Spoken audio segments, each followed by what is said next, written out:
to the I Cut My Own Hair podcast with your host, or I mean, with my hosting. Yeah, but it's Dre. Back for episode number 2.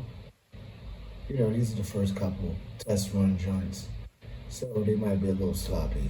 I'm just trying to fix some things, fix angles and whatnot. Actually, look at the camera, speak slow enough that you can understand me because I forgot I'm a native New Yorker, so I tend to be quick with my tongue. Pause. Something for late. But just working through those kinks. It's a process. It's like everything in life. It's a process. You don't come out of the womb running, and that's something that I really take to heart with anything that I do in my life. That as quickly as you can get somewhere, as quickly as you can fall out of favor, fall out of place, as slowly as you can get somewhere, is as quickly as you can get recognition for being there, and they acting like you've been there the whole time, but it took you forever to get there in your eyes. Everything's a process. Uh, Today I wanted to talk about what it's like being reclusive. I've noticed my interactions with people, I am very to myself. Even in a room full of people, like somebody could try to spark a conversation with me and I will give them 1 word to 2 word answers and kind of go about my business.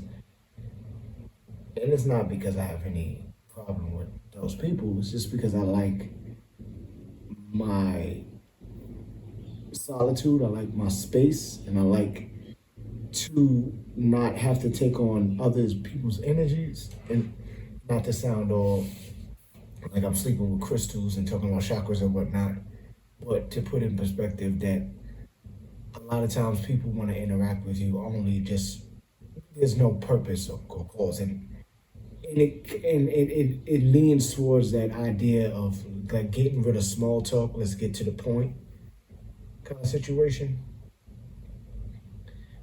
And I've been able to get rid of small talk so much so that I don't even want to get to know most people, and I don't think that that's a good thing.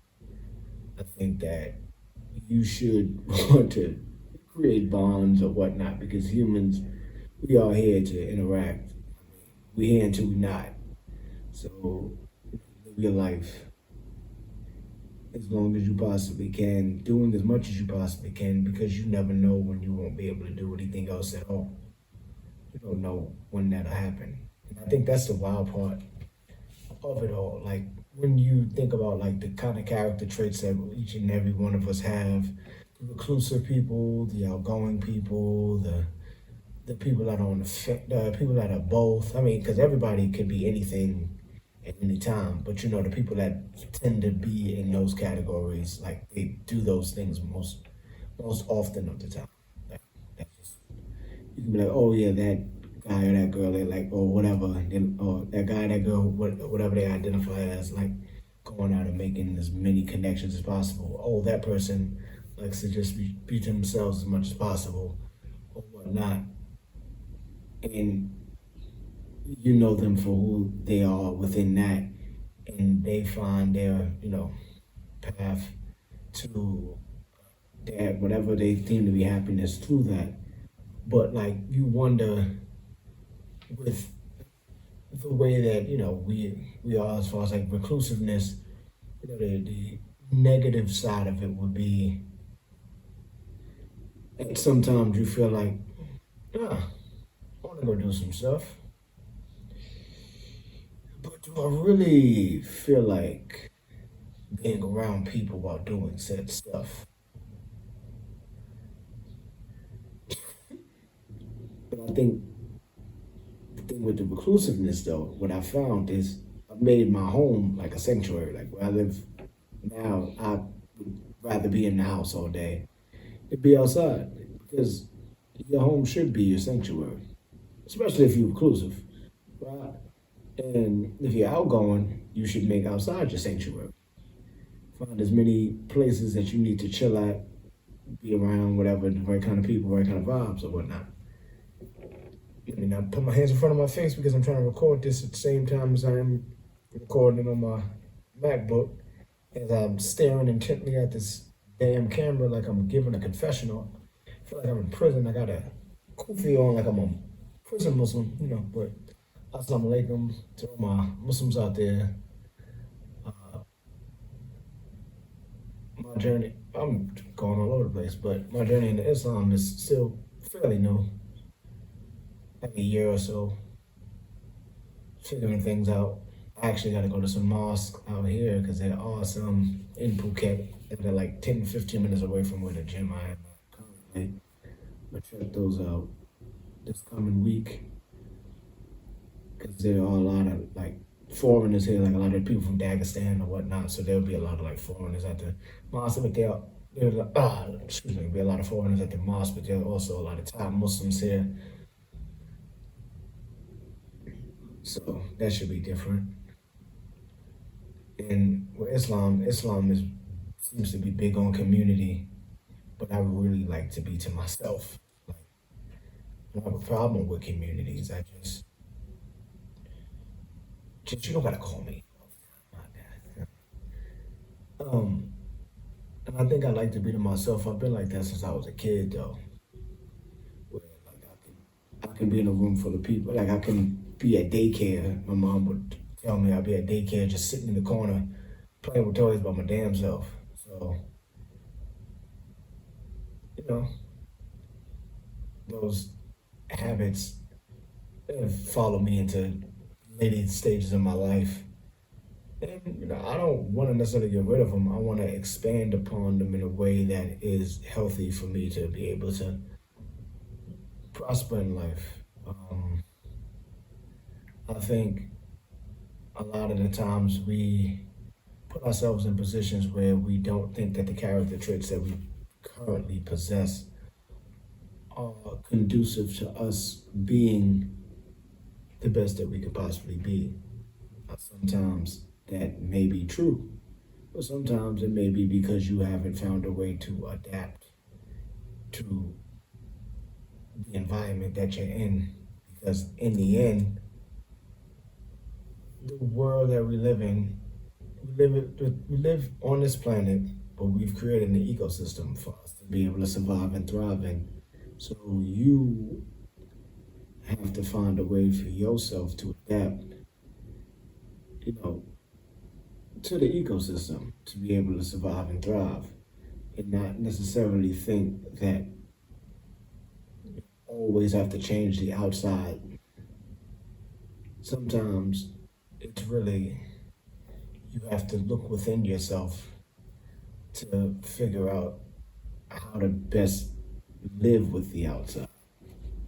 Like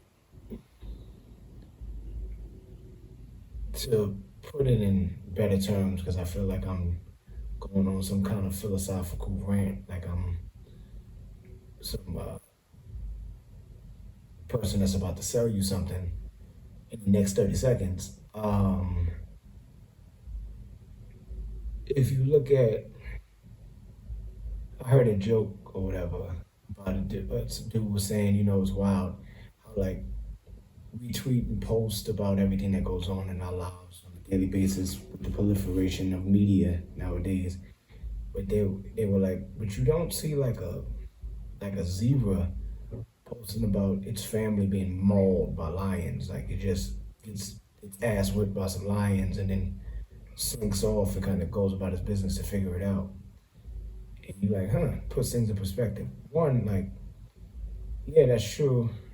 They don't have that to worry about. They just kind of live with what's happening and adapt and move on. And two, I don't think they make cell phones for zebras. I don't know what the terms and conditions are for wildlife to be on social media. Nevertheless, I think the overall idea is understanding the moment and working within that.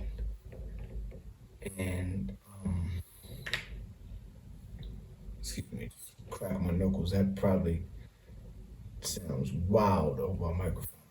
Uh, I think if we put ourselves in a position to just look to adapt to our situations rather than looking to constantly find a way to get out of every single one, like as far as like running from things, we'll be better in the end and we'll be for ourselves. We'll be better in the end. So like if you feel like, okay, I'm a reclusive person, everybody I'm around likes to party and bullshit or whatever and whatever have you. Maybe in that situation you wanna find a new set of people to be around. And then, okay, you're a reclusive person, you like to be to yourself and you're not really trying to, do that. You're not really trying to, branch out too much. But you do have a close, tight knit circle of people you like to be around. You like, okay, well, you find ways to be around those people when you feel like you want to be around those people. And then you just have a boundary within yourself, set to know when you need to just be to yourself again. But you don't have to acquiesce and be a party goer or whatever have you just because the people you like to be around are. You could just find times to be around said people and then find times to be around your damn self. Um, I feel like I was going on a tangent. I don't know if any of that made sense. I'm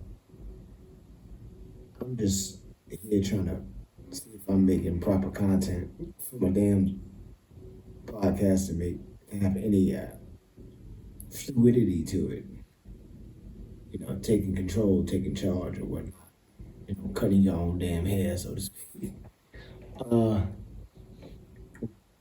excuse me. So what's going on with me right now?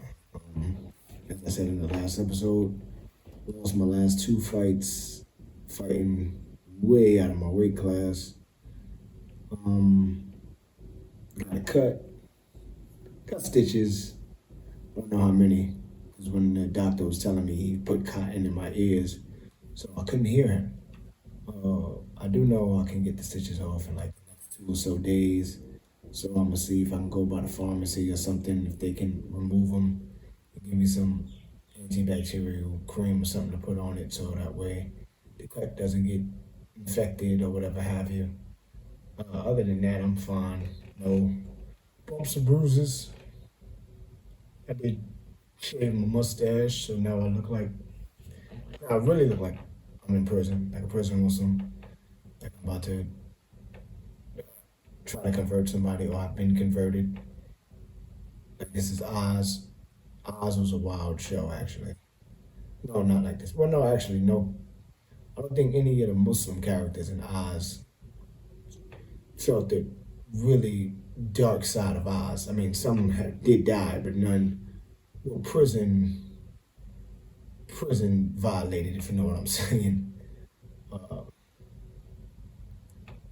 Oz was really a wild show. I was watching that as a child too, which is wild. I don't know if you've ever seen Oz, but Oz was a show about prisoners and like how they got there, and well, it wasn't a show about how they got there, but it was a show about people living in a prison because they were prisoners and the goings on of the prison, all the wildness, the murder, the prison rape,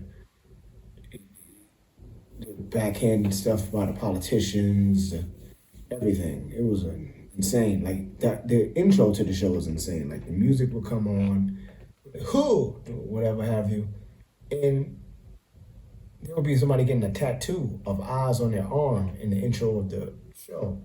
And that was the creator of the show getting eyes tattooed on his arm. So the creator of Eyes has his show tattooed on his arm and put it in the intro of the show. That's how real it is. I don't know if he'd been to prison, but that's some prison shit. Like and it was looked like it was like prison ink they used. I think they used like pen ink and some hot caps or something. I don't like some hot needles. I don't know. It's pretty wild. Uh, yeah, so that was a wild show. I don't know where I was going with this, but back to the point of finding out how you can better adapt to the world that you live in. I think the best thing you can do is just look within yourself and give yourself the opportunity to explore your character because whatever you feel, whatever you are, what you repeatedly do.